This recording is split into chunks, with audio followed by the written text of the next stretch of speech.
Futuro 360 es presentado por B-Market, el mercado digital de las máquinas.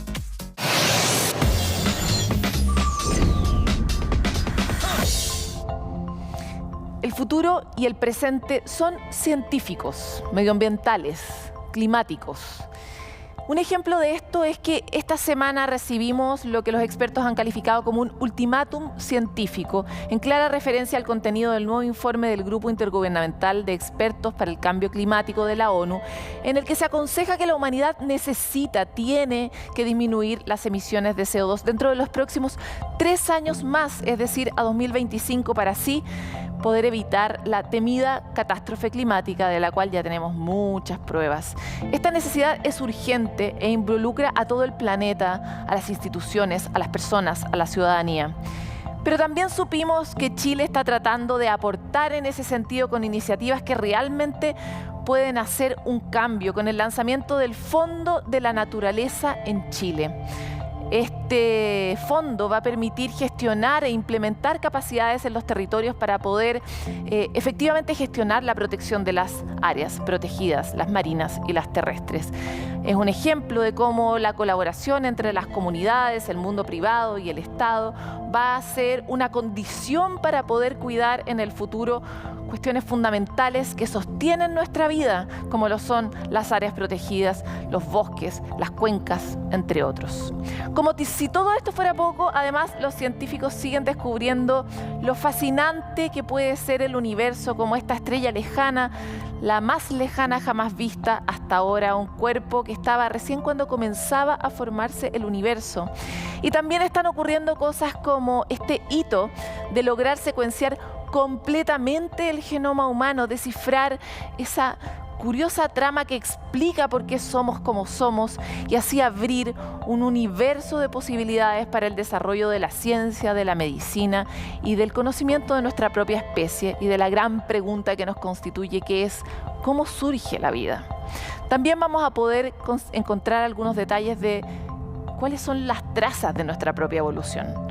Futuro 360 es por esto que ha decidido ir más allá y volver a comprometernos como tratando de llevar lo más importante de la ciencia, del medio ambiente, de la información, de una forma cercana y lo más clara posible a toda la ciudadanía, porque en el mundo de hoy saber de ciencia, de medio ambiente, saber de futuro, es una herramienta para disminuir las brechas, es una herramienta para ser un ciudadano activo. Creemos en una comunidad informada en CNN, es clave que la sociedad pueda tener más herramientas y más elementos para la toma de decisiones y así contribuir a una mejor democracia. Con mucha energía y poniendo lo mejor de nuestro equipo, iniciamos una nueva era para Futuro 360 que estamos seguros que va a tener todo nuestro esfuerzo, pues es fundamental entender y enfrentar todos los desafíos que tenemos hoy día y que tendremos mañana. Desde nuestra nueva casa virtual y con el agradecimiento para todos ustedes de seguir junto a nosotros, inspirándonos y entregándonos temas, queremos iniciar esta nueva temporada de Futuro 360, como siempre, a través de las distintas pantallas en sus distintas plataformas en CNN Chile. Bienvenidos. Van a entregar datos claves para conocer los efectos de la crisis climática en nuestro país. Van a mejorar los sistemas de comunicación e incluso se van a realizar experimentos con microorganismos en el espacio. Son algunas de las tareas que van a cumplir los 3 satélites chilenos que durante este viernes fueron lanzados con gran éxito y ya se encuentran orbitando nuestro planeta. ¿Cómo fue esta histórica jornada para la ciencia local? Se lo contamos en el siguiente informe.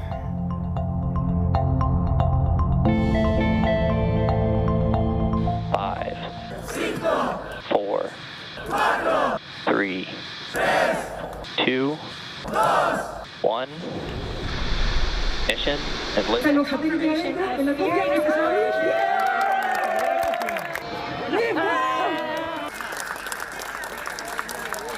Emoción, alegría y satisfacción. Así fue como Chile llegó al espacio. O sea, la verdad es que yo no me la creo. Tengo que ser honesto, no me lo imagino, todavía no lo racionalizo. Es increíble cómo es la tecnología de poder ver que tu satélite estaba efectivamente ahí en el cohete, en una transmisión en vivo. Se debe seguir que se debe continuar para instar a las mujeres a que sigan participando, a que se unan a este tipo de proyectos, que se motiven, que no le tengan miedo. Se siguió como si se tratase de la final del mundo, transmisión conectada directamente con Cabo Cañaveral para ser testigos del lanzamiento de los 3 satélites de la Universidad de Chile a bordo del cohete Falcon 9 de SpaceX. Yo creo que ojalá este sea el comienzo de un camino de recomposición de lo que significa la ciencia, la tecnología al servicio de las personas, al servicio del desarrollo del país. Todas estas actividades tienen una consecuencia directa en mejorar aspectos económicos, aspectos que tienen que ver con el medio ambiente y en la cual todo este progreso en lo satelital se hace muy relevante. Tengo una maqueta del Suchai 2. En particular es mirar la Tierra, cuantificar de noche la contaminación lumínica cerca de los observatorios del norte de Chile. Esa será la tarea del satélite llamado Suchai 2. A él se une su hermano gemelo, el nanosatélite Suchai 3, encargado de evaluar sistemas de comunicación. Y también estará el PlantSat, un satélite cuyo objetivo será realizar experimentos biológicos en el espacio. Estos microorganismos podrían tener varias utilidades, limpiar el agua, corroer rocas para futuras minería espacial, no sé, cosas que puedan estar ocurriendo en futuras colonizaciones de otros cuerpos celestes. Se generan relaciones, se generan expectativas con otras universidades que podrían servir para generar nuevas misiones. La misma universidad de Embry-Riddle ya está pensando en una futura misión con nosotros, entonces el éxito de esta misión es súper importante para lo que podamos hacer después. Así es como la primera constelación o enjambre de satélites desarrollados íntegramente en nuestro país ya se encuentran en órbita a 550 kilómetros de altura sobre nosotros. Una nueva era de exploración espacial que esta vez tiene a estos profesionales chilenos como protagonistas.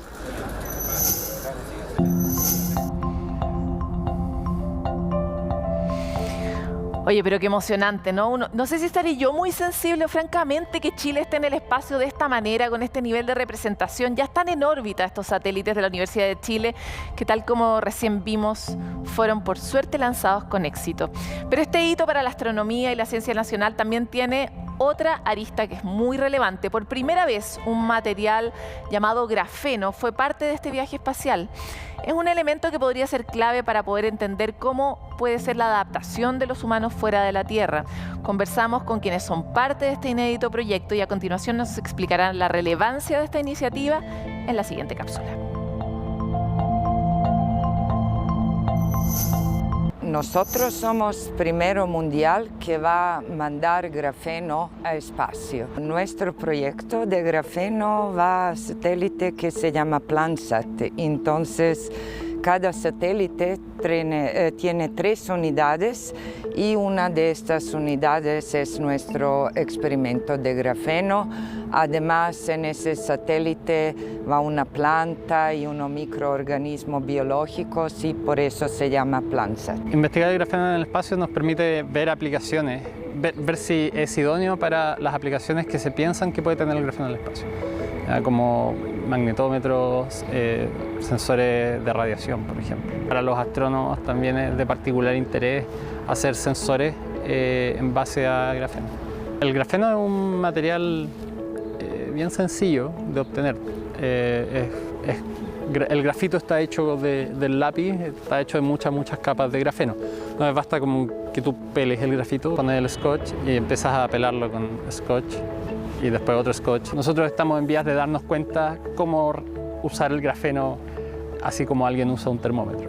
Y estos datos nos van a servir para ver si es que el grafeno se comporta bien en el espacio y compararlo con los datos que tenemos en tierra. Si la respuesta es afirmativa, eso puede tener un gran impacto para varios tipos de dispositivos de grafeno de futuro.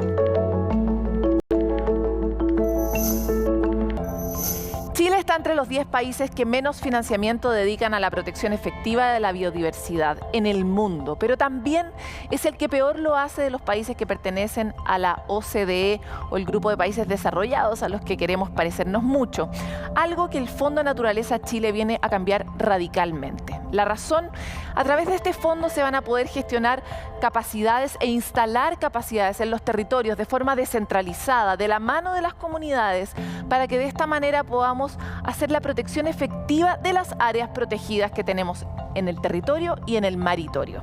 Esto que parece obvio no lo es tanto. Hasta ahora tenemos muchas áreas protegidas, pero no tenemos la posibilidad de protegerlas efectivamente, en parte porque no hay plata y en parte porque no hay capacidades. Eso es lo que se quiere resolver hoy.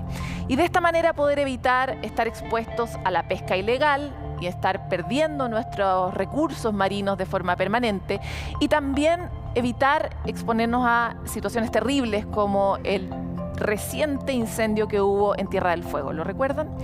Bueno, esta es una gran noticia y la gran palabra que constituye esta noticia es colaboración, porque muchas organizaciones a lo largo del tiempo, a través de los gobiernos de distinto tipo, lograron ponerse de acuerdo detrás de otra gran palabra que es generosidad, poniendo el bien común al servicio de todos y dejando detrás las peleas más chicas para convertir a Chile en un lugar que podamos proteger, donde todos los chilenos dejemos de perder este patrimonio enorme que tenemos y que permite que vivamos, comamos y respiremos sobre la tierra. ¿Quieres saber más? Aquí le mostramos.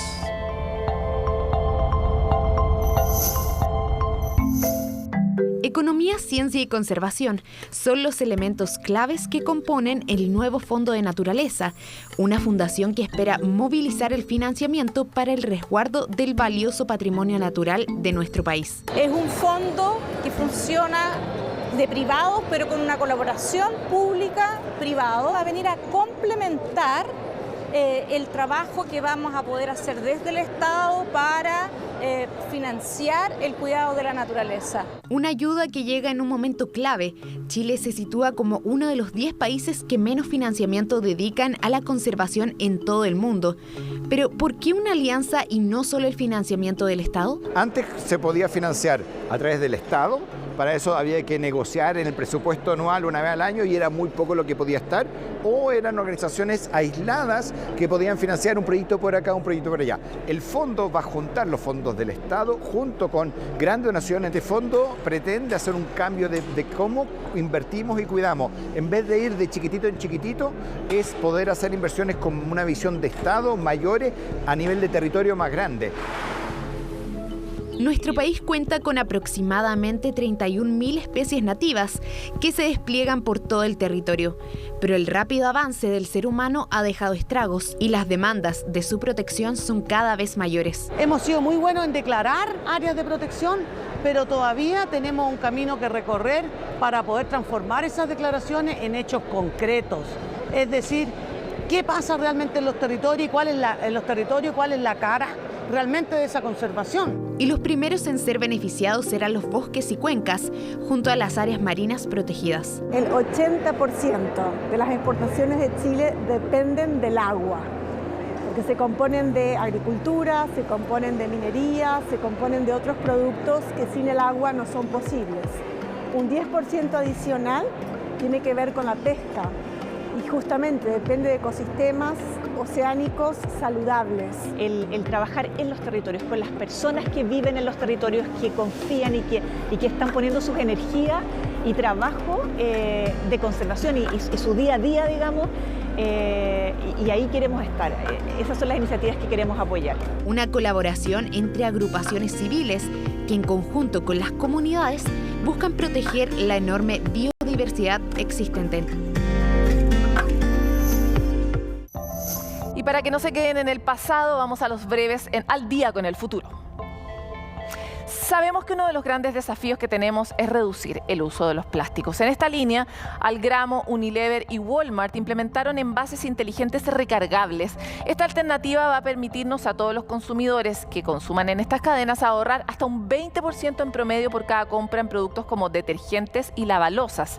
La tecnología desarrollada consiste en estos modelos recargables inteligentes que adentro tienen un chip que permite hacer seguimiento de la compra, gestionar la forma más eficiente de futuras recargas y pagos, junto con conocer el impacto ambiental que se está generando. Esta iniciativa se enmarca con los compromisos establecidos en el Pacto Chileno por los Plásticos, donde se busca que al año 2025 el 100% del packaging del plástico sea reciclable, reutilizable o compostable.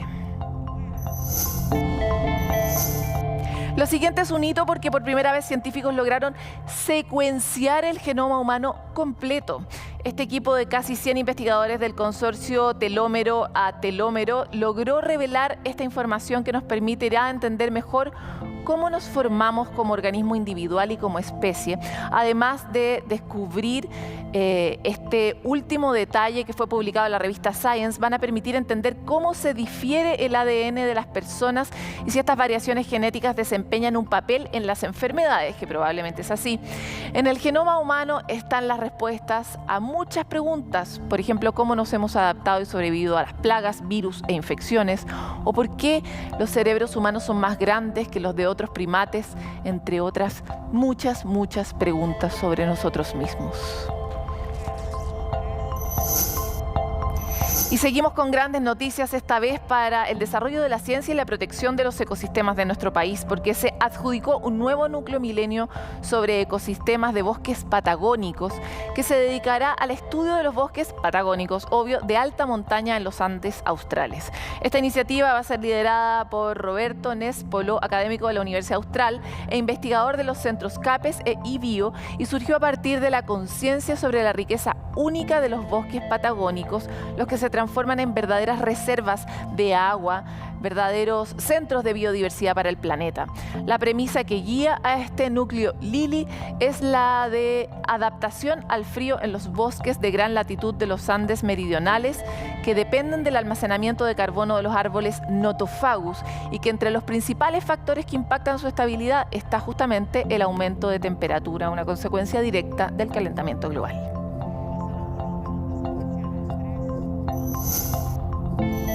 Y en este nuevo Futuro 360 recauchado de medio ambiente y ciencia, vamos a una pausa, pero volvemos con mucho más.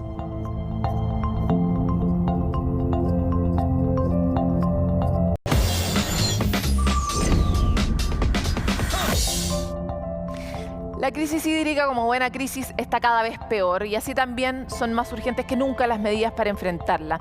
En ese sentido, las soluciones tecnológicas aparecen como una de las alternativas para hacer, por ejemplo, uso eficiente del agua. A esto también se suma la colaboración entre países como, por ejemplo, Chile y Suiza, que presentaron la exposición ¿Puede la TEC salvar al mundo? En esta se muestran algunas que intentan ser respuestas a estos problemas. Conozcamos un poco más en la siguiente nota. ¿Se imagina que una modificación física permita que el agua logre hidratar más de lo esperado? Eso es lo que por años ha hecho la tecnología de eficiencia hídrica de Aqua 4D. Que esta agua, cuando es represada, es conducida, es bombeada, pierde su capacidad de hidratar. Y lo que nosotros logramos hacer es reacomodar los enlaces de hidrógenos del agua y eso nos permite hidratar mejor manera. Lo que hace esta empresa de origen suizo es modificar la estructura del agua para volverla a su frecuencia natural de hidratación.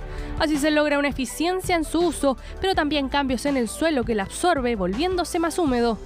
Si yo uso 100 litros, esos 100 litros me van a rendir 140, porque efectivamente se hace más eficiente. O si tengo un déficit hídrico, este déficit puede ser reemplazado gracias a la tecnología. Hoy esta tecnología, aplicada principalmente en la agricultura, busca hacer una respuesta al grave déficit hídrico, sobre todo en uno de los sectores que junto al forestal e industrial son los que más utilizan este recurso. Si tenemos menos agua disponible y más encima esa agua está contaminada o está siendo usada por otros usos, ¿cierto?, que acaparan en muchos casos el recurso, entonces finalmente vamos a ver que los problemas que hoy día se están presentando van a ir acrecentándose en el futuro. Por lo mismo, para este investigador es crucial tomar medidas, como generar sistemas de monitoreo de agua, un ordenamiento territorial de cuencas, mayor fiscalización y uso de tecnologías en las prácticas productivas. Las proyecciones de cambio climático nos indican que al menos las condiciones de sequía se van a sostener por un par de décadas. Algunos estudios incluso que hablan de 30 años, o sea, al menos 3 décadas más de sequía. Por lo tanto, en ese nuevo escenario, donde ya no hay abundancia de agua, sino que hay escasez de agua, los problemas van a seguir aumentando. Problemática y enfoque que el gobierno también sigue de cerca. Las líneas estratégicas están primero la eficiencia, el trabajo en la eficiencia, dentro de lo cual la tecnología es fundamental, también fortalecimiento de la institucionalidad y la gobernanza y la información y desarrollo tecnológico, pensando en esto mismo. Pero también con un enfoque global, considerando que Chile emite 81 de las 34.800 megatoneladas de CO2 del mundo, ocupando el número 46 en el ranking global de emisiones. Es decir, las emisiones o las actividades que nosotros desarrollemos en nuestro país tienen implicancias también en el resto del mundo. Por tanto, es un problema que debe ser abordado con una visión colaborativa entre los distintos países. Y en esa línea es que junto a la Embajada de Suiza en Chile han desarrollado diversas alianzas estratégicas para enfrentar los problemas medioambientales. Las tecnologías limpias podrían ser una alternativa y por eso ahora lo podemos observar en lugares tan concurridos como en la estación de metro de Ñuñoa, en el Suispacio, con el fin de generar conciencia. La tecnología sola no puede salvar el mundo, no puede salvar la planeta, pero es importante de empezar con una visión tecnológica, una visión científica, y después es la tarea de los estados de encontrar maneras de desarrollar esas tecnologías. Innovación y también negocios son un puente para fortificar ambos países y fortificar los negocios entre ambos países. Y desde el cielo aparece otra solución tecnológica suiza. En solo un vuelo estos drones pueden cubrir y entregar información muy detallada de hasta 1000 hectáreas de terreno. En un día uno puede levantar 3.000, 4.000 hectáreas o levantar una ciudad misma en menos de una semana. Lo que hacen es fotografiar el área en diferentes formatos. De esta forma y con una precisión muy alta mapean y digitalizan las zonas deseadas. Con esto se reemplaza la topografía tradicional y entrega mediciones mucho más acabadas y en menor tiempo. Al tomar toda la información de forma aérea y muy precisa, te permite hacer gestión de dónde es necesario regar más o regar menos o aplicar más fertilizante o menos fertilizante. Se traduce en un multiplicador de gestión con los mismos recursos que tú tienes. Innovaciones tecnológicas al servicio para un uso eficiente de nuestros recursos naturales y zonas productivas bajo el complejo escenario de la crisis climática. Tecnología que podría salvar el mundo y que nos ayudaría a enfrentar de mejor manera los desafíos medioambientales que tenemos por delante.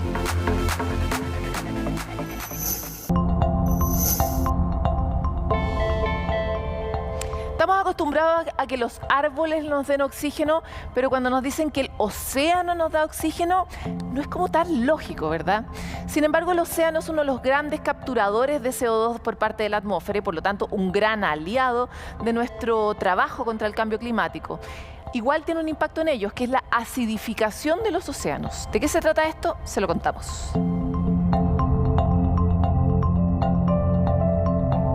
En los últimos 200 años, los humanos expulsamos 500.000 millones de toneladas de dióxido de carbono al ambiente.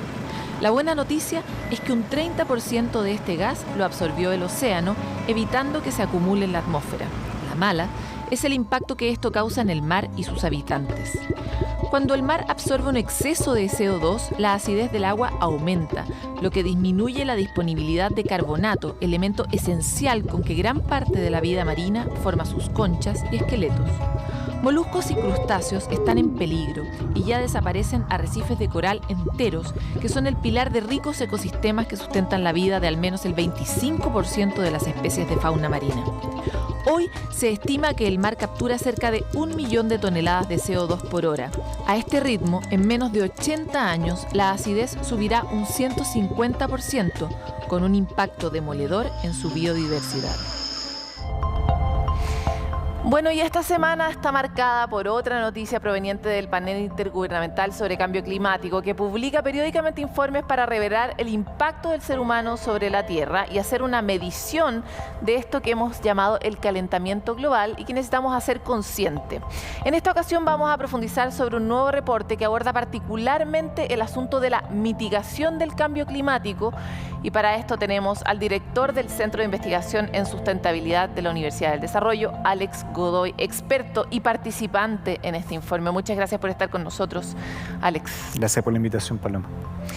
Alex, partamos hablando del horror y terminemos hablando de la oportunidad. Pero el horror es muy necesario porque existe y tiene que ver con que no lo estamos haciendo muy bien. ¿Por qué? La evidencia muestra de que un poco como lo malo, un poco lo que veníamos conversando en los reportes anteriores, Y lo que estamos viendo es que no estaríamos en la ruta de alcanzar el 1,5 grados. No sé si te acuerdas del Acuerdo de París, que ponía el límite a 2 grados y por debajo hasta 1,5 y después en Glasgow 1,5 grados. No estaríamos en ese track. Esa es la mala noticia, pero que en realidad confirma, digamos, lo que veníamos viendo anteriormente en los primeros 2 reportes. Te iba a preguntar una pequeña cosa. Entre reporte y reporte, ¿uno podría percibir, por la velocidad en que se genera la investigación, cambios en la conducta? No necesariamente, porque nosotros cuando hacemos los reportes tenemos una fecha corte en el cual recibimos la información. Y en nuestro reporte, que fue en nuestro grupo de trabajo número 3, nosotros cortamos el 11 de octubre del 2021. Por lo tanto, por ejemplo, cualquier cosa que haya pasado en Glasgow o nuevos compromisos en EDC no está cuantificado, por lo tanto, en un fondo no podemos cómo medirlo. Por lo menos al 11 de octubre del 2021 nosotros sabemos que no estamos en línea. No obstante, la buena noticia dentro de eso es que a pesar de que nosotros no estemos en ese track, y a pesar de que nosotros debiéramos alcanzar el pic de emisiones los próximos 2 años, que esa es la mala noticia, para alcanzar la reducción de emisiones al 2030, que nos lleve a 1,5 al año 2100, a pesar de eso, aunque pasemos 1,5, 1,6, 1,7 grados, 1,8 grados, tenemos las herramientas para que eso sea reversible. Ya, pero no te pongas positivo tan pronto, porque necesitamos entender el horror. Lo primero que acabas de mencionar, el informe plantea que tenemos una fecha tope primera que es 2025, ¿verdad? 2025. ¿Qué es lo que tiene que ocurrir de aquí a 2025? Tenemos, para poder alcanzar 1,5 grados, el pic de emisiones debe alcanzarse el 2025. Ya. En un fondo, el pic en el cual empecemos ya a reducir para llegar al 2030 con una reducción de aproximadamente el 43% de lo que teníamos el 2019.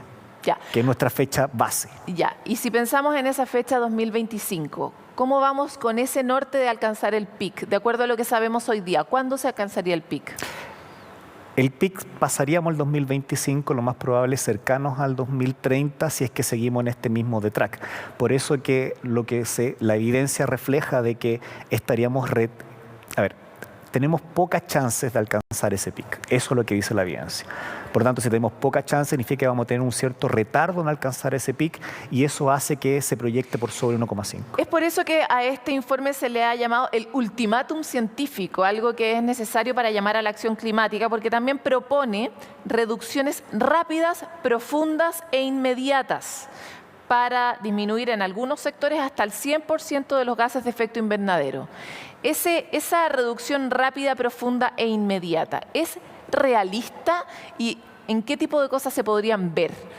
A ver. Te pregunto desde la ignorancia ciudadana, pensando en, por ejemplo, iniciativas como esta para bajar muy rápidamente el metano. Cuéntanos. A ver, si hoy día nosotros tomamos las políticas que existen, el informe nos dice que tenemos las políticas, la tecnología y los mecanismos para hacer esos cambios profundos. El problema es que la implementación no ha sido a la velocidad que queremos. O sea, en un fondo este pic al 2025 requeriría la aplicación de todas estas políticas, por ejemplo, electrificación, el transporte público, por ejemplo, en términos electrificados, movernos hacia, por ejemplo, vehículos eléctricos, el sacar el reemplazo de los combustibles fósiles de, por ejemplo, la aviación u otros tipos de maquinaria industrial y movernos rápidamente al hidrógeno implicaría hacer hoy día las inversiones necesarias para alcanzar eso rápidamente. No, y cuando uno mira los planes, por ejemplo, de Airbus, que es uno de los involucrados en la cosa de la aviación, sus planes también son a 2030. Exacto. Y fíjate que lo que hoy día estamos viendo es que si nosotros hacemos esa inversión ahora, porque esto hay que ligarlo con temas de inversiones, digamos. Si nosotros hacemos inversión ahora, el costo de la tonelada de carbono, que es alrededor de $100 por tonelada de carbono, gran parte de las cosas que tenemos que hacer hoy día son muy baratas. ¿Qué nos dice la evidencia? Que si nosotros hoy día, ¿a qué me refiero baratas? Es que, por ejemplo, para las acciones tienen un costo aproximadamente de $20 por tonelada de CO2. Significa que en un fondo, cada vez que yo quiera remover una tonelada de CO2 me va a costar $20. Estamos hablando de 16.000 pesos, ¿cierto? Si nosotros no hacemos hoy día ese costo, Lo que vamos a hacer es que en la medida que esto siga aumentando... La tonelada va a ser más cara. Va a ser más cara y los beneficios van a ser menos. Entonces, cualquier inversión hoy día... O sea, comprar en verde efectivamente es valioso. Exacto, igual que en los departamentos. Y los beneficios económicos van a ser ostensiblemente mayores porque obviamente lo que hemos conversado del otro reporte, los impactos van a ser mucho menores. Alex, hablemos de las oportunidades para transformar rápidamente. Uno de los agentes que tienen que moverse más rápido, me imagino, son los estados. ¿En qué? ¿Y quién más tiene que moverse rápido hacia qué? A ver, primero, los estados se han movido rápidamente en términos de la implementación de leyes de cambio climático, regulación, incentivo, por ejemplo, la eficiencia energética, el reemplazo, por ejemplo, de las fuentes combustibles por mediante la electrificación, aprovechando la reducción de los costos de la energía solar y la energía eólica, además de los costos de batería, o sea, se han movido eso. Pero internacional... No en Chile, digamos. Acá en Chile tenemos la electrificación, sobre todo de la calefacción y, para qué decir, el transporte está todavía muy lenta. Esa es una deuda, pero es una deuda a nivel global que tenemos porque la tecnología no ha migrado todavía para allá. Y eso, Paloma, como tú bien dices, hay que reconocerlo, que los motores no funcionan con eso, la electricidad sí. Pero cómo se vaya jugando, eso es lo que hay. Pero fíjate que hay en términos de cooperación internacional, el reporte lo dice, que la evidencia muestra que la transferencia tecnológica y el apoyo a los países desarrollados, a los países de economías emergentes, como a los países que van en vía de desarrollo, esa cooperación internacional haría que nosotros aceleráramos la velocidad en el cumplimiento de los acuerdos que se han tenido pre-Glasgow.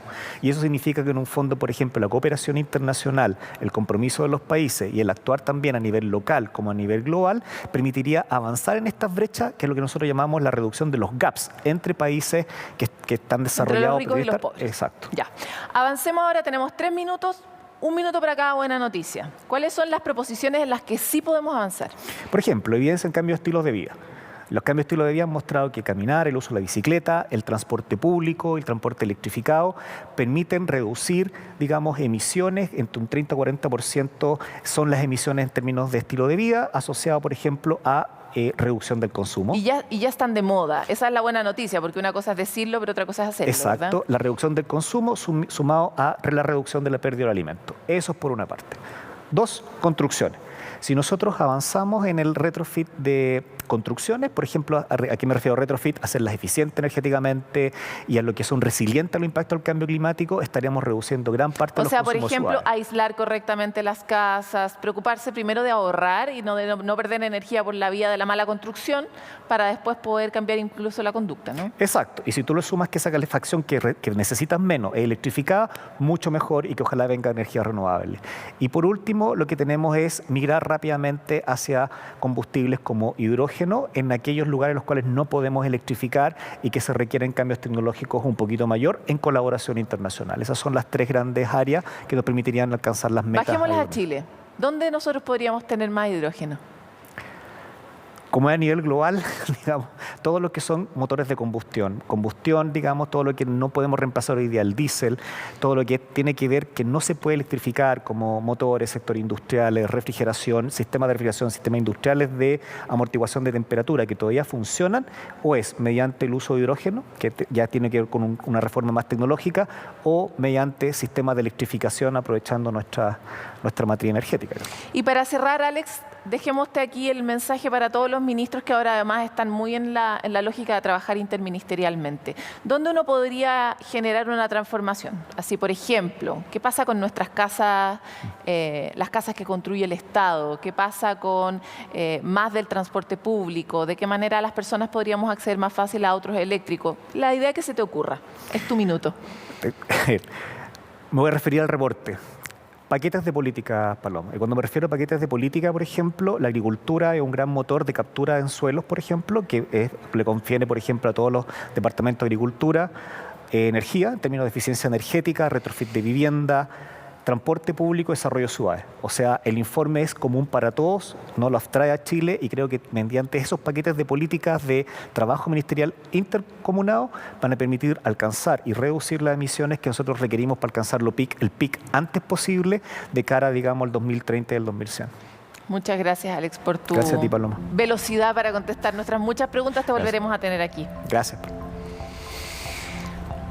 Tratamos de entregar de la forma más cercana posible este contenido que es complejo, pero que al final tiene todo que ver con la forma en que nos relacionamos con nuestra vida súper cotidiana, cómo nos transportamos, cómo nos calentamos en invierno, cómo logramos habitar nuestras casas de una manera que sea más eficiente con el planeta y también con nuestro bolsillo. Vamos a una pausa y volvemos con más.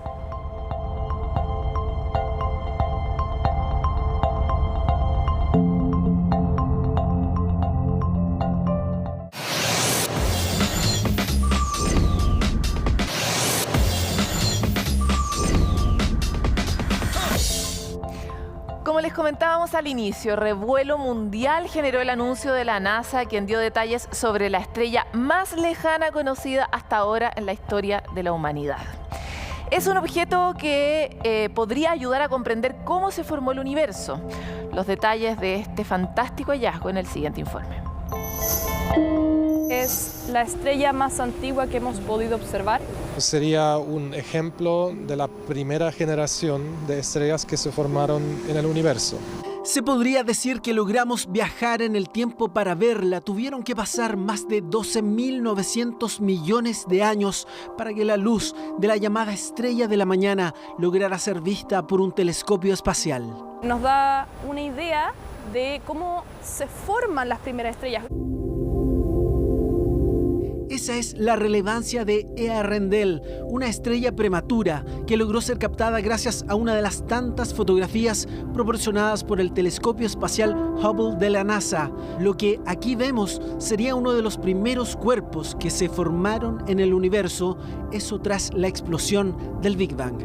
Pero todo apunta a que en ese punto se generan las primeras estrellas. Es tan joven que nunca tuvo otro material que no sea hidrógeno y helio generado en el origen de nuestro universo, que sería el Big Bang, por decirlo.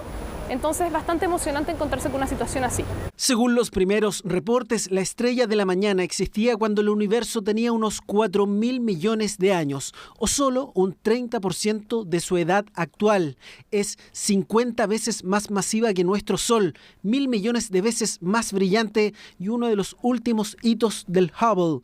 Ahora su moderno sucesor, el telescopio James Webb, tendrá la misión de entregarnos detalles de la que se convierte en nuestra estrella más lejana conocida hasta ahora. Vamos a poder conocer la composición química de esta estrella y comenzar a contestar preguntas fundamentales en la astronomía. ¿Cómo se formaron las primeras estrellas, las primeras galaxias y el universo? Así, este descubrimiento da inicio a una nueva era de exploración del llamado espacio profundo, uno que nos lleva a los orígenes del universo y que gracias a estos telescopios estamos recién comenzando a descubrir.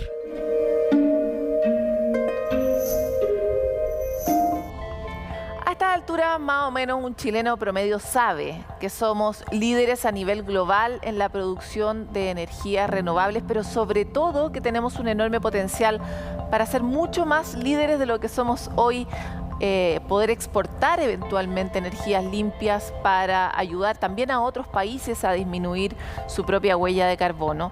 Tenemos un potencial enorme, tanto por la radiación del norte de nuestro país como por las potencialidades que existen en nuestros océanos, la energía también que existe eólica, ¿verdad? Y muchas otras posibilidades que se están explorando en este momento. Para hablar de cuál es exactamente el escenario nacional y global, es que hoy día tenemos a una flamante invitada, Analía Rojas, directora de Acera. Muchas gracias por estar con nosotros en este renovado Futuro 360. Muchísimas gracias, Paloma, por la invitación. Feliz de estar acá con ustedes hoy día. Mira, queríamos partir esta nueva temporada justamente conversando sobre perspectiva. En Chile somos buenos productores de energía solar, sobre todo. Tenemos buenas tasas de energía eólica también. Pero primero, ¿qué tan buenas y cómo estamos en relación al mundo? Cuéntanos un poco eso. Bueno, nosotros tenemos efectivamente un panorama del despliegue de las energías renovables en los últimos 15 años que hoy día nos deja con cifras bastante alegres, por decirlo de alguna forma, en relación a lo que es el mundo. Piensa tú, Paloma, que en Chile hay un 37% de energía que es generada por fuentes renovables versus un 10% de lo que se considera en el fondo en el mundo básicamente generado por energía solar y eólica.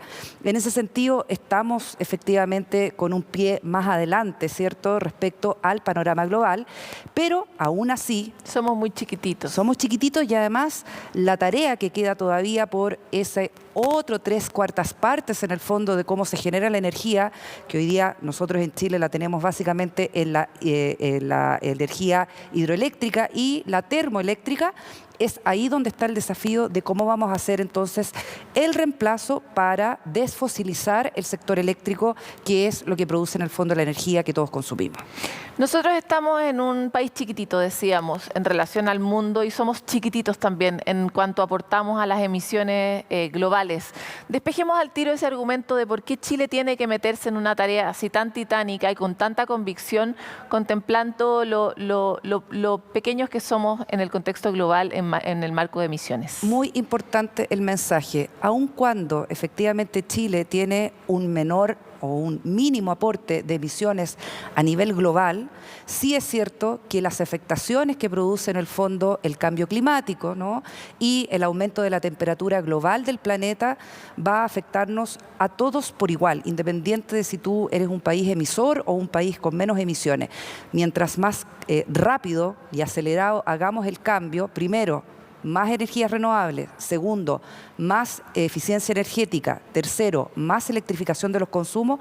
De esa forma podemos combatir mejor entonces esto que llamamos las emisiones del sector eléctrico dentro de lo que es el global de la energía. Que es muy relevante porque el sector eléctrico, la energía, es uno de los principales causantes de emisiones. Cuando uno mira la matriz completa, el sector transporte y el sector energía, que abastece a toda la industria, son los principales aportadores a las emisiones, y por lo tanto trabajar en este sector es efectivo si es que queremos detener, como vimos en la entrevista anterior, el calentamiento de la Tierra en el corto plazo que tenemos, ¿verdad? Porque los anuncios, aparte del IPCC, como comentábamos antes, han sido catastróficos. Hoy día hemos escuchado entonces las conclusiones, ¿cierto?, del IPCC 3, ¿no?, que da cuenta básicamente de... Hay mensajes muy, diría yo, pragmáticos que hay que tener... en materia de energía, porque los otros ya los revisamos con Alex. Pero en materia de energía, fíjate que lo que dice es, no estamos haciendo el cambio y el reemplazo tan rápido como podríamos hacerlo. De todas maneras. Somos efectivamente hoy día capacitados para tener los cambios que requerimos porque hay tecnología y conocimiento. Y tenemos además una tarea respecto de los sectores que en el fondo se van a electrificar, ¿cierto?, que es básicamente calefacción y transporte, pero siempre y cuando vengan efectivamente suministrados por energías renovables. Entonces, por eso siempre el 1, 2, 3 que repetimos desde Acera es más energías renovables, más electrificación, más eficiencia energética. Sin esa combinación de factores es muy difícil que efectivamente nos mantengamos en la trayectoria del calentamiento en 1,5 grados, que es lo que pretendemos en el fondo hacia finales de la segunda mitad de este siglo. Que ya sabemos que estamos lejos porque los humanos somos muy cabeza dura y hay una cuestión que no comprendemos. Exacto. Que es que necesitamos transformar la conducta, ¿verdad? Desde ese punto de vista también me interesaría saber, Analía, ¿cuál es la opinión que tiene Acera respecto de cuáles son hoy día los escollos en nuestro camino por una velocidad mayor hacia una energía limpia y mayor cantidad de estímulos también hacia el resto de la ciudadanía? ¿Cuáles son los mensajes que faltan, los impuestos que faltan, etcétera, ¿no? Bueno, yo creo que Acera, en el liderazgo que ha tenido siempre en términos de la transición energética del sector eléctrico, ha sido bastante enfático respecto de los mensajes de cómo se tiene que acelerar esta mayor inserción de las renovables. Parece que estamos todos muy de acuerdo en cómo tenemos que llegar al 2050, ¿no? Todos vamos a ser carbono neutrales, net cero, todo eso se dice, ¿no?, en el discurso público. Pero lo importante es entender si estamos de acuerdo para entender qué es lo que tenemos que hacer este año, por ejemplo, en materia de sector eléctrico y energía, si tenemos que hacer modificaciones del ámbito regulatorio, por ejemplo, que hay una batería enorme por, de verdad, enfrentar cómo se van a hacer esas adecuaciones. Danos unos botoncitos de muestra. ¿Qué se tiene que hacer este año sin falta, por ejemplo? Yo creo que es imperioso acelerar la transición energética mediante la implementación de tecnologías habilitantes en el sector eléctrico, eléctrico en el sistema, en la forma que tenemos de operar el sistema. Eso básicamente es mucha tecnología, ¿no? Y por lo tanto hay que adecuar el sistema eléctrico que nosotros tenemos, porque tenemos un sistema eléctrico diseñado para la operación hidrotérmica, no para la operación renovable. Estas tecnologías habilitantes, para hablar un poco más en el lenguaje ciudadano de uno, digamos. Almacenamiento de baterías. Algo que nos permita guardar energía para los cambios del flujo. Exactamente. ¿Qué más? Otros mecanismos para transferir energía de forma distinta como hoy día lo estamos haciendo. Se llaman en la jerga ingenieril automatismos, pero básicamente apunta a que el sistema eléctrico tenga mayores opciones de transferencia en el sistema que tenemos en las líneas, ¿no? O sea que inteligentemente, probablemente utilizando inteligencia artificial, se tomen las decisiones más rápido para suplir las variaciones. Exactamente. Y para que el despacho sea efectivamente más renovable y no más térmico o hidrotérmico, que además hoy día con la mega sequía que tenemos tampoco podemos contar con esa variable. Entonces, almacenamiento, tecnologías habilitantes para, en el fondo, mayor transferencias y básicamente tener una mirada coherente entre lo que declaramos en el largo plazo versus lo que estamos haciendo hoy día en el corto plazo, como por ejemplo para enfrentar racionamiento eléctrico. Hoy día tenemos efectivamente un panorama de estrechez de suministro de abastecimiento, pero la respuesta que ha dado en el fondo el Estado, ¿no? Y frente a la necesidad imperiosa, ¿cierto?, de tener suministro asegurado, nos fuimos al diésel. Y eso creo yo que es parte de esas correcciones que esta administración tiene la oportunidad de oro, de verdad, de poder planificar para los próximos años cómo enfrentar mejor esos periodos de estrechez. Analía, perdona, pero me queda muy poco tiempo y necesito hacerte dos preguntas. Te voy a ascender inmediatamente a ministra de Energía. ¿Qué harías tú para resolver el problema que se está yendo al diésel hoy día? ¿Cómo lo harías tú? Bueno, yo creo que efectivamente, primero, la oportunidad de reacción es vital. Entonces, tenemos que hoy día sentarnos a conversar las opciones que seguramente tenemos que planificar durante este año para ponerlas en ejecución el próximo año. Segundo, el mismo concepto que aplicábamos anteriormente. Almacenamiento, ¿no? Si hay un tema de financiamiento todavía para almacenamiento porque es caro, dotemos a ese almacenamiento de mecanismos de financiamiento que podamos en el fondo repartir entre todos, ¿no? Entre todos los agentes. Segundo, más tecnología y más modernización de cómo se opera el sistema. Y tercero, que es un punto que yo creo que está dentro también de la agenda de esta administración, y sin duda creo que es el punto clave, es la aplicación de un impuesto verde a las emisiones que sea considerado en el despacho eléctrico y no como hoy día, que en el fondo no tiene efectivamente una aguja que mueva, ¿no? Entonces, cuando tú incorporas el costo de las emisiones al costo variable de las tecnologías que hay en el despacho, efectivamente se produce, ¿no?, un desplazamiento y por lo tanto el carbón se encarece. El gas se encarece menos, entonces pasa a desplazar en el fondo el carbón y tú tienes una gama de operación de energías renovables en base, luego gas y al último el carbón y el diésel, porque son efectivamente poner la zanahoria donde corresponde. Y poner para los cerrar, costos donde de verdad están. En 30 segundos, estamos en medio de una crisis hídrica gravísima. La más grande de los últimos 20 años. ¿Está el Ministerio haciendo los cálculos correctos? ¿Vimos venir esta crisis en materia energética? Lo estoy planteando de esta manera, como ¿hicimos la pega correctamente o cómo la podemos hacer mejor? Porque el año pasado se hablaba mucho de que el cálculo que hizo el Ministerio en ese momento no era el correcto de acuerdo a la disponibilidad de agua. Mira, yo creo que los cálculos están. El coordinador eléctrico es el organismo encargado también para determinar, por ejemplo, cuán hidrológicamente húmedo, seco va a ser un año. Eso, los modelos están. Efectivamente, creo que hay que hacer un ajuste para reflejar efectivamente las hidrologías que nosotros tenemos. Ya no estamos hablando de 25 o 50 hidrologías posibles, estamos hablando de muy pocas hidrologías y eso es lo que da cuenta de la base real que va a tener en el fondo las proyecciones para los próximos años. Ese es un ajuste esencial. Lo segundo, que efectivamente hay que tomar las decisiones en forma coherente. Hoy día planificar lo que vamos a hacer el próximo año y seguramente los siguientes años para no quedar con esta sensación de que estamos echando mano en el fondo a cosas que nadie planificó o nadie vio venir. De todas maneras, Analía Rojas, muchas gracias por estar en nuestro nuevo futuro, pero estuvimos ahí en metralleta, vamos a tener que tener otra más de profundización. Encantada, cuando quieras, Paloma, muchas gracias. Estos temas son claves. Prever, por ejemplo, la escasez hídrica es una cosa que parece obvia, pero no necesariamente que se ha logrado durante el último tiempo y estamos en el peor momento. Eso está directamente relacionado con la luz que usted prende en su casa y es por eso que metemos este tipo de conversaciones en esta entrevista. Nosotros los dejamos invitados, como siempre, a estar conectados a través de todas nuestras plataformas y a volver a conversar y profundizar sobre estos temas de los que entendemos poco, pero son críticos para nuestra vida presente y futura. Nos vemos.